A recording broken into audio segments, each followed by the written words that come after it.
제가 먼저 읽고 교독합니다. 예수께서 비유로 그들에게 말씀하시되 한 사람이 포도원을 만들어 산 울타리로 두르고 즙 짜는 틀을 만들고 망대를 지어서 농부들에게 새로 주고 타국에 갔더니 때가 이르매 농부들에게 포도원 소출 얼마를 받으려고 한 종을 보내니 그들이 종을 잡아 심히 때리고 거저 보내었거늘 다시 다른 종을 보내니 그의 머리에 상처를 내고 능욕하였거늘 또 다른 종을 보내니 그들이 그를 죽이고 또 그 외 많은 종들도 더러는 때리고 더러는 죽인지라. 이제 한 사람이 남았으니 곧 그가 사랑하는 아들이라 최후로 이를 보내며 이르되 내 아들은 존대하리라 하였더니 그 농부들이 서로 말하되 이는 상속자니 자 죽이자 그러면 그 유산이 우리의 것이 되리라 하고 이에 잡아 죽여 포도원 밖에 내 던졌느니라. 함께합니다. 포도원 주인이 어떻게 하겠느냐 와서 그 농부들을 진멸하고 포도원을 다른 사람들에게 주리라. 아멘. 마가복음 12장은 이렇게 시작을 하고 있습니다. 예수께서 비유로 그들에게 말씀하시되, 비유라는 단어를 잠시 생각해 볼까요? 비유가 뭐냐니까, 비유라는 말은 옆에 놓는다, 파라볼레라는 뜻입니다. 파라라는 말과 볼레라는 말이 합성되어 있는데 옆에 뭘 둔다라는 뜻이에요. 진리, 진의를 드러내기 위해서 듣는 사람이 쉽게 알아차릴 수 있도록 실제 예를 옆에다가 슬쩍 던져 놓는다라는 이야기 방식을 말합니다. 예수님이 자주 이 방식을 쓰셨어요. 그래서 복음서에 보면 많은 비유의 말씀이 있습니다. 1절을 다시 보겠습니다. 같이 읽어볼까요? 예수께서 비유로 그들에게 말씀하시되 한 사람이 포도원을 만들어 산 울타리로 두르고 즙 짜는 틀을 만들고 망대를 지어서 농부들에게 새로 주고 타국에 갔더니, 자, 여기 1절 말씀에는 굉장히 중요한 정보가 들어있는데요. 자, 보세요. 산 울타리를 튼튼하게 둘렀습니다. 포도원을 만들면서 그냥 포도나무만 심었던 게 아닙니다. 여러분, 산 울타리를 왜 이렇게 두를까요? 들짐승이 와서 포도원을 망치지 못하도록 해놓은 조치죠.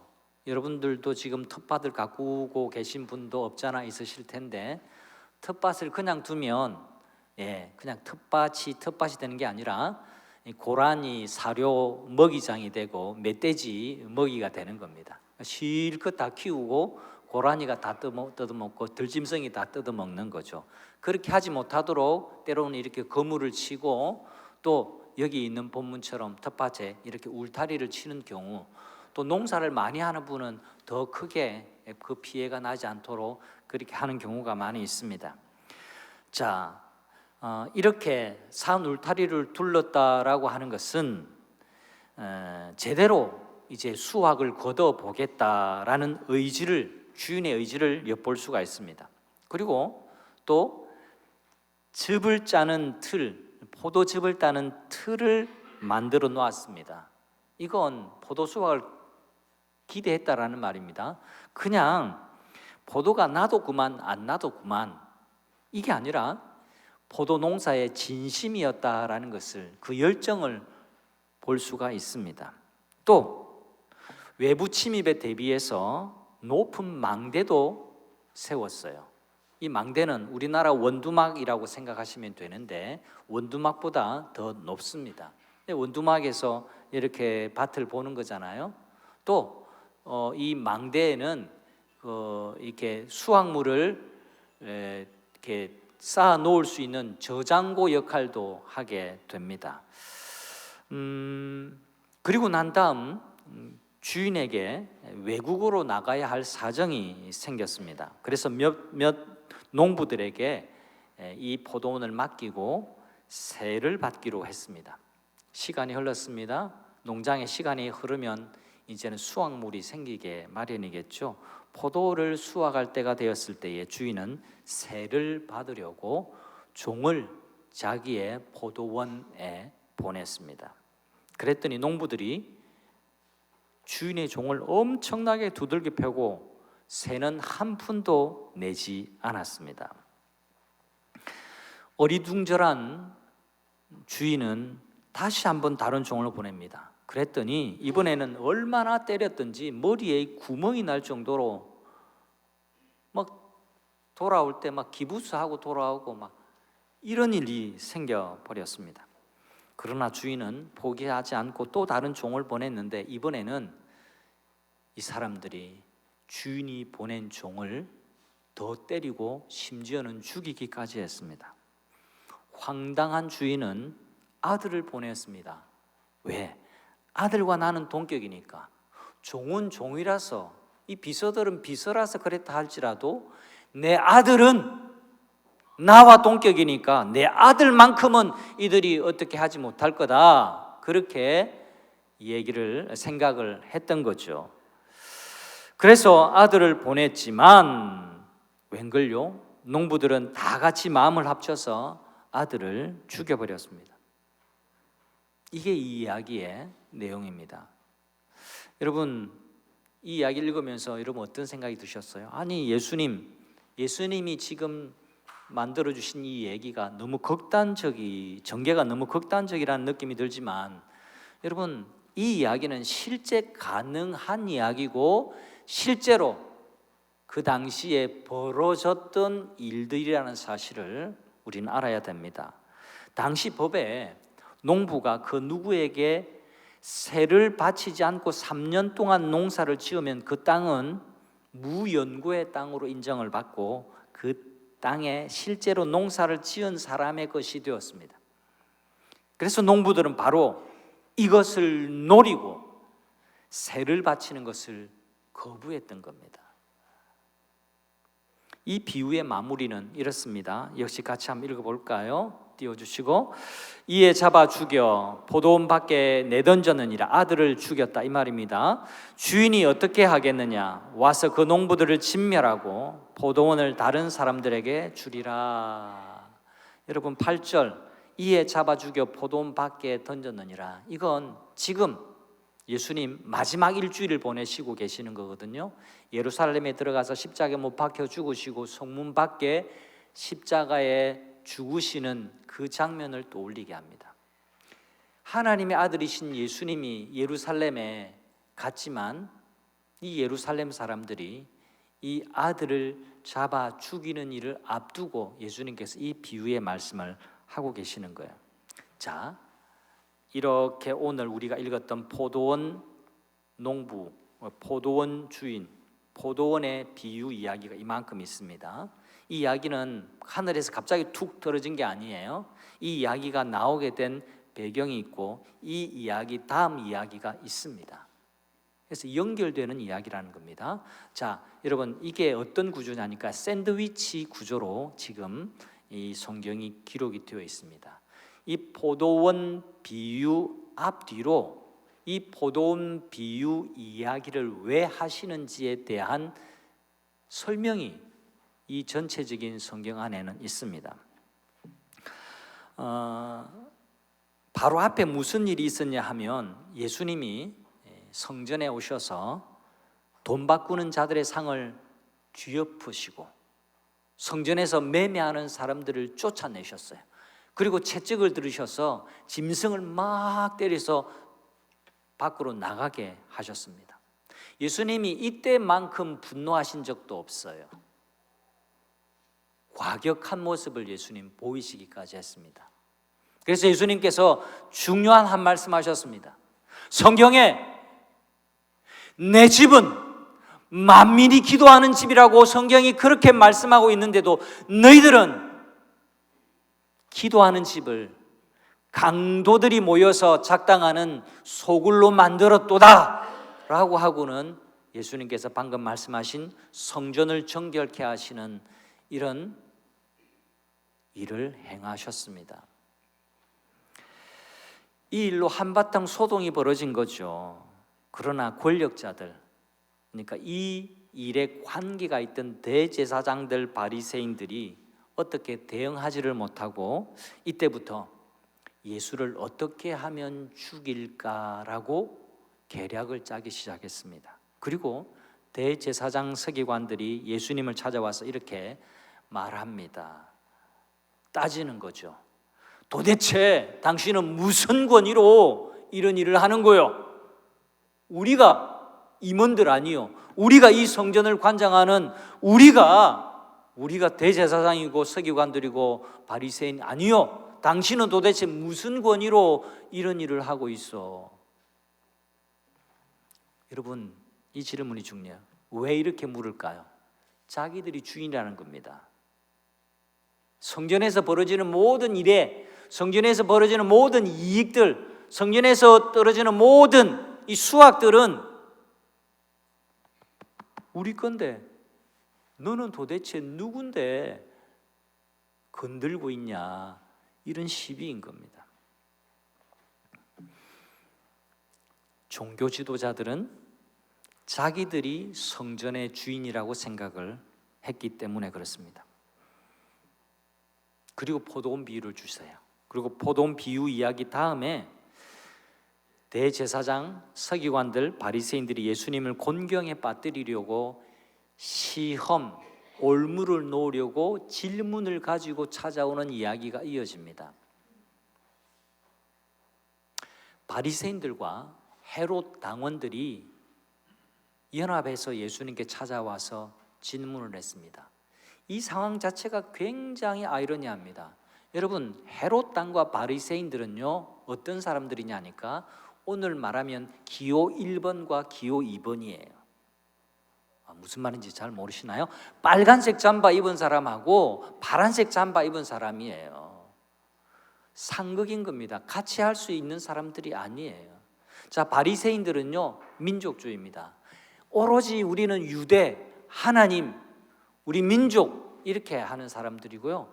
헤롯 당원들은 우리가 경험한 바, 우리가 아는 역사에 비추어 보면 친일파 그룹이에요.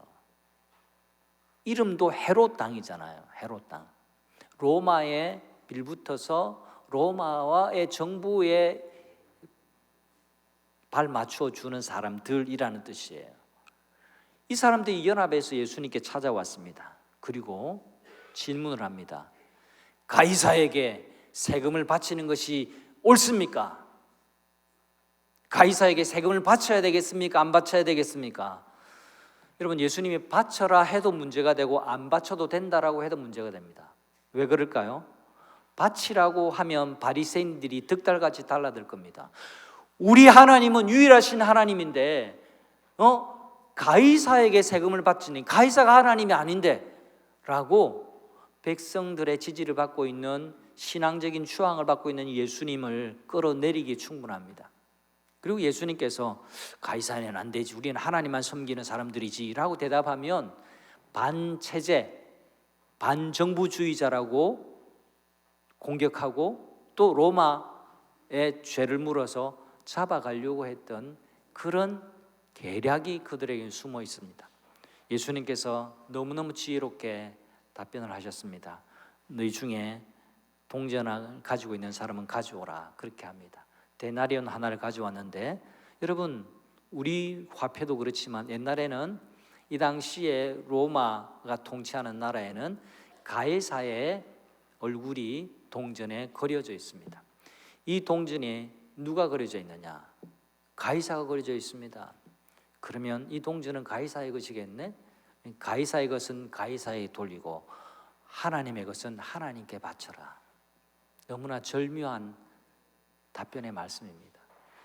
동전의 주인이 가이사니까 이것은 가이사에게 줘도 된다. 하지만 모든 것이 하나님의 것이니까 하나님께 드려야 한다.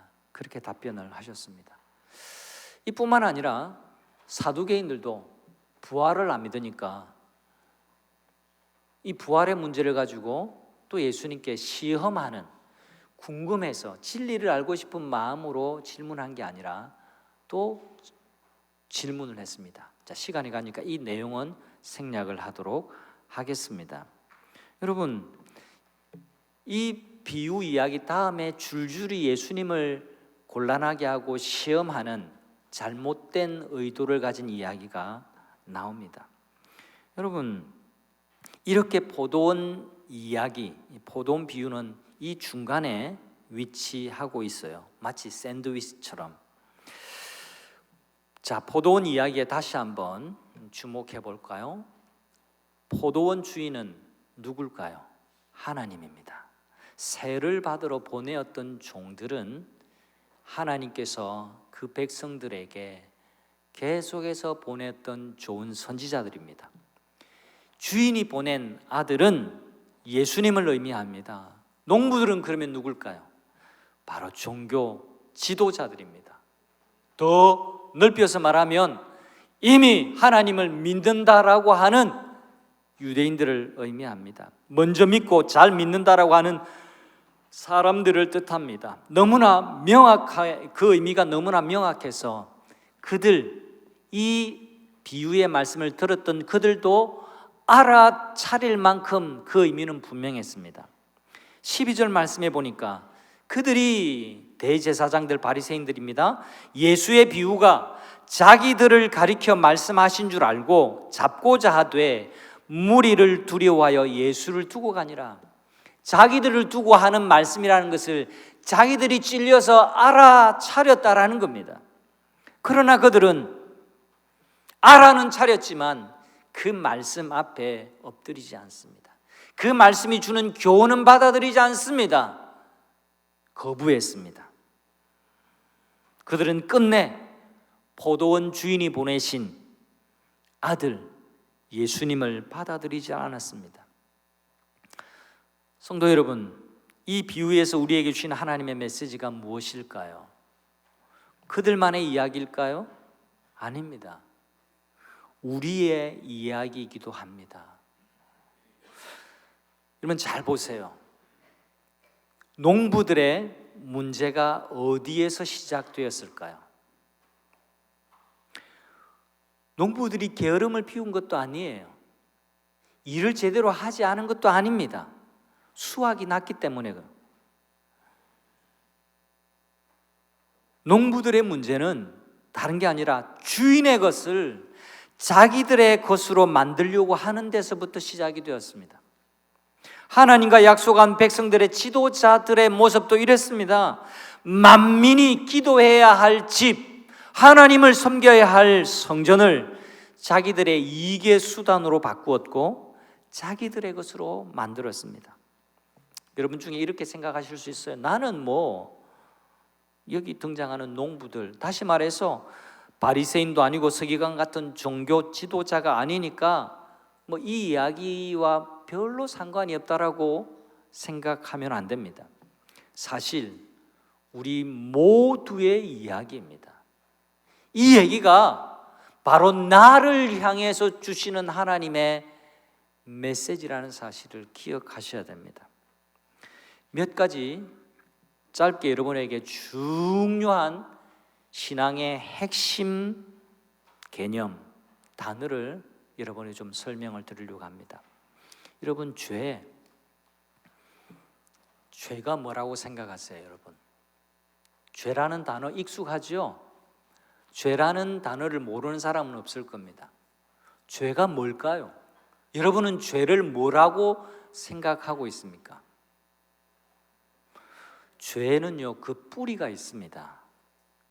죄의 모든 뿌리는 내가 주인이 되는 삶이에요. 나 스스로 하나님이 되는 것, 그게 죄입니다. 이 세상은 끊임없이 내가 주인이 되는 삶을 살아라 라고 유혹합니다. 내 인생은 너 거야. 너 마음대로 살아. 자꾸 하나님 의지하고 그래. 이렇게 부추깁니다. 내가 주인이 되려고 하는 삶, 내가 주인이라고 생각하는 삶, 이것이 바로 죄의 뿌리입니다. 여러분, 나무를 생각해 보세요. 나무에 열매 맺히는 곳은 가지입니다, 가지. 근데 우리는 뿌리가 안 보여서 나무에 뿌리가 있는 줄 알지만 뿌리는 잘 생각을 안 해요. 여러분, 죄의 열매가 맺히는 것은 그건 하나의 현상일 뿐 죄도 뿌리가 있습니다. 그 뿌리가 뭐냐 하니까 모든 죄의 출발의 뿌리는 내가 주인이라는 생각, 그 신념, 그 확신, 그 생각이 죄의 뿌리입니다. 성도 여러분, 이것을 꼭 알아야 됩니다. 기독교가 가르치는 것은요, 착하게 사세요 그러면 구원받고 복받을 거예요, 이게 아닙니다. 결코 아닙니다. 어차피 그건 안 돼요. 착하게 사세요 그러면 구원받고 복받을 거예요, 이건 어차피 안 되는 일이에요. 여러분 가운데 속으로 난 누구보다 착해요, 이런 분 자신 있게 한번 손 들어 보세요. 없어요? 그 좀 괜찮은 그 옷, 하얀 옷 입고 있는 저분들은 좀 더 착해 보일 수 착할 수 있을 것 같은데, 좀 다른 사람하고 좀 다른 옷 입고 있으니까. 그건 어차피 안 되는 겁니다. 착하게 살려고 해도 착하게 사라지지가 않아요.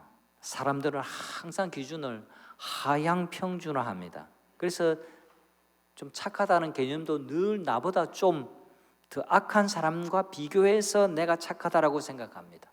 왜? 나는 욕 덜 하니까, 욕 안 하니까, 나는 좀 덜 폭력적이니까. 그러나 성경은 분명하게 말씀합니다. 모든 사람이 죄를 범하였음에 하나님의 영광에 이르지 못하였느니라. 모든 사람이 죄인이라고 그렇게 말씀합니다. 모든 사람이 죄를 범했다고 말합니다. 여러분, 도찐 개찐이에요. 착하게 살아서 구원받는 사람은 없습니다. 하나님이 우리를 착한 사람 순서대로 우리를 교회로 부르신 게 아니에요. 어느 정도 착한 그 싹수를 보고 여러분을 구원하셨다라고 생각하면 큰 오해입니다. 아닙니다. 우리 모두가 죄인입니다. 왜입니까? 하나님을 떠났기 때문이에요. 하나님을 주인으로 인정하지 않았기 때문입니다. 이야기 속의 농부들과 같아요. 더 나아가서 진짜 주인이 되는 그 아들 예수 그리스도를 환영하지 않았습니다. 영접하지 않았습니다. 아들을 죽이고 자기들이 주인 노릇하려고 이야기 속의 농부들은 그랬습니다. 이것이 바로 죄의 본질입니다.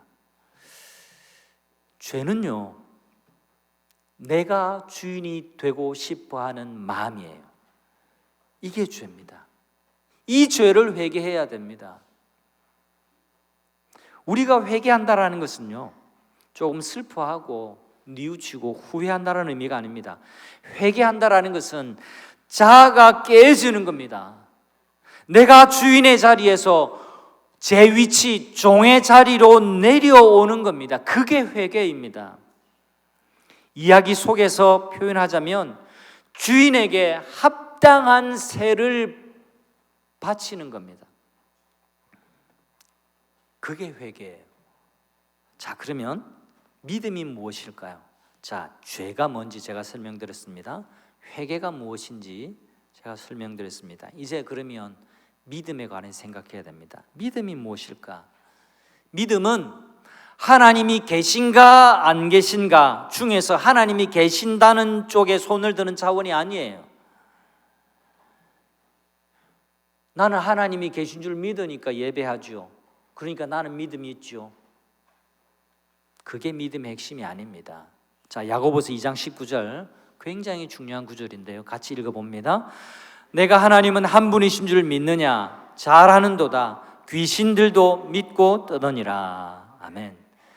진정한 믿음은 내 인생의 주인이 누구인가라는 물음에 내 인생의 주인은 하나님이시다라고 대답하는 겁니다.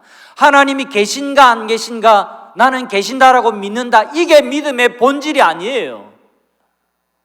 그게 아니라 내 인생의 주인이 내가 아니라 하나님이시라는 것을 고백하는 것, 그것이 믿음이라는 사실을 꼭 기억하시기를 바랍니다. 나는 다른 신을 믿는 것보다 하나님 믿는 게 더 괜찮을 것 같아서 여기에 앉아 있다라고 생각하는 분은 믿음이 없는 자예요. 예배에 참석하는 것으로 내가 믿음이 있다라고 생각하는 것은 그건 너무너무 어린아이와 같은 믿음이에요. 그건 참 믿음이 아닙니다. 그건 귀신도 믿고 뜬다라고 이야기하잖아요. 귀신도 하나님이 살아계신 것을, 하나님이 계신 걸 믿어요. 여러분 가운데 점집을 다녀온 분이 있습니까? 점집에 가도 예수 믿는 사람 가면 큰 신 믿는 사람이 여기 왜 왔냐고 꾸짖는다고 합니다. 그건 점집의 사람도 알아요. 우리가 가져야 할 진정한 믿음은 그 정도의 믿음이 아닙니다. 그게 믿음의 본질이 아니라는 겁니다. 하나님이 내 삶의 주인인가? 하나님이 내 인생이라는 포도원의 주인이시라는 것을 내가 인정하고 사는가? 그게 중요해요. 하나님이 맡겨주신 내 삶의 포도원에서 내가 주인이라고 착각하지 않고 살아야 됩니다. 내가 주인이 될 수 있다라고 생각하지 않아야 됩니다. 오늘 말씀이 우리에게 주는 강력한 도전은요, 당신의 삶의 주인이 누구인지를 분명하게 하라라는 메시지입니다. 누가 주인인가? 오늘 우리 모두 결단해야 할 문제입니다. 주인이라는 참 의미는요, 잠시 잠깐의 주인이라는 게 아니라 언제나 주인을 의미해요. 여러분, 개 이야기 좀 하겠습니다. 여러분, 반려견 키우시는 분 잠깐 한번 표시 한번 해주실래요? 여기 계시고 몇 명 안 계시네. 우리나라 5천만 가운데 1,000만 명이 기른다고 하는데 우리 교회 분들은 별로 많이 안 키우시는 것 같네요. 여러분, 자, 개를 한번 예를 들어 볼게요. 똑똑한 개가 있고 멍청한 개가 있어요. 어떤 개 키우고 싶으세요? 아예 안 키우고 싶으세요? 키운다면 여기 제일 가까이 있으니까 제가 또 반려견 키우는 걸 아니까, 집에 개가 똑똑한 개예요, 멍청한 개예요? 똑똑한 개입니까? 그걸 어떻게 알 수 있을까? 주인을 알아봐야 똑똑한 개죠. 그죠? 주인을 못 알아보면 그 멍청한 개예요. 그런 개를 키우면 고생합니다. 여러분, 똑똑한 개, 멍청한 개 차이는요, 뭐 복잡하지 않습니다. 똑똑한 개는요, 주인이 누구인지를 알아요. 근데 멍청한 개는 아무나 먹을 걸 준다고 줄줄줄 따라가면 그거 멍청한 개입니다. 그런 개 키우면 고생합니다. 그런 개도 별로 없기도 해요. 제가 개를 좀 예를 들었지만요, 주인이라는 개념은 우리가 살면서 중요한 결정을 내려야 하는 순간에 가장 큰 원인과 영향력이 되는 것을 의미합니다. 그게 주인이에요. 개의 입장에서는 우리가 인간, 이게 중요한 게 아니라 결정적인 순간에 자기에 큰 영향을 끼치고 큰 원인이 되는 분, 나한테 먹을 걸 주니까, 나를 보호해 주니까, 나를 사랑해 주니까, 나를 잘 인격적으로 대해 주니까 큰 원인과 영향력이 아닐 수가 없는 거죠. 그래서 주인을 따르는 겁니다.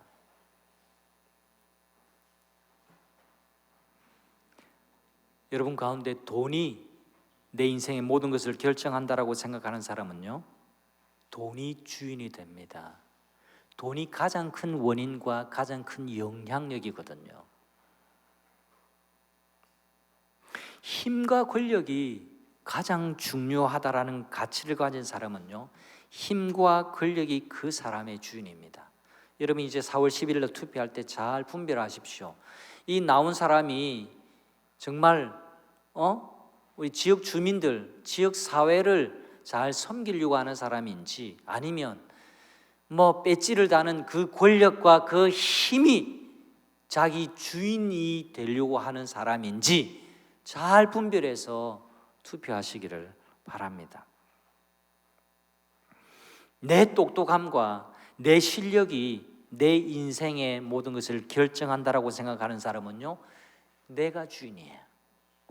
그래 어떻게든 좀 잘 돼 보려고 섬기려고 하는 마음은 뭐 일도 없고, 어떻게든 성공해 보려고 그것만을 추구하는 사람은요, 자기가 주인인 삶이에요. 성도 여러분, 하나님의 것을 나의 것으로 만들 수 있다라고 생각하는 불신앙에 빠지지 않으시기를 간절히 바랍니다. 가정을 주시고 자녀를 주신 우리 주인의 마음을 어느덧 잊고 살고 계시지는 않습니까? 가정에서 주인의 자리에 우리 주님이 아니라 바로 당신이 그 자리를 차지하고 있지는 않는지 말씀 앞에서 정직하게 되돌아봐야 합니다. 개인의 삶에서도 주님을 주인으로 모셔야 합니다. 하나님이 당연히 요구하시는 새, 열매를 우리는 마땅히 드려야만 합니다. 자녀도, 재물도, 재능도 하나님이 맡기신 포도원의 수확물입니다. 우리는 잠깐 맡아서 가꾸는 청지기들인 것이죠. 하나님께서는 우리에게 여러 가지의 것들을 맡기시고는 잘 가꾸라, 잘 관리하라, 잘 사용하여 열매를 맺어라, 그리고 주인을 잊지 말라라고 말씀하십니다. 주인 되신 하나님께 바치고 세상을 섬기라고 하십니다. 성도 여러분, 우리가 주인이 아님을 기억하시기를 바랍니다. 내가 주인이 아닙니다. 모든 것의 주인은 하나님이십니다. 믿음은요, 내 인생의 주인은 예수님이시다라고 하는 선언입니다.